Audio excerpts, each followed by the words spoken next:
বন্ধুরা, আশা করি তোমরা সবাই ভালো আছো। আজ আমি বানাবো খিচুড়ি। চালটাকে ভেজে নেব।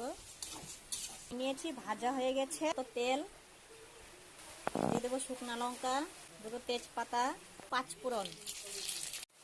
পাঁচফোড়নটা ভাজা হয়ে গেছে।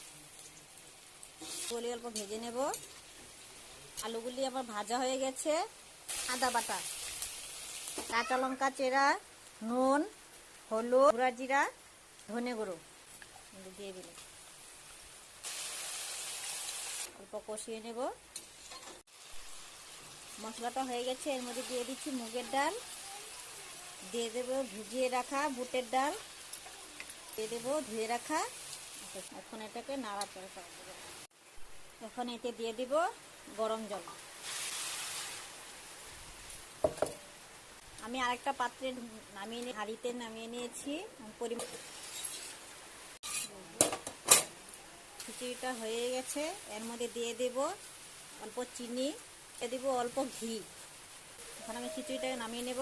দেখো বন্ধুরা, আমি খিচুড়িটা বানিয়ে নিয়েছি। কেমন হয়েছে বলবে, লাইক করবে, শেয়ার করবে, কমেন্ট করবে, সাবস্ক্রাইব করবে।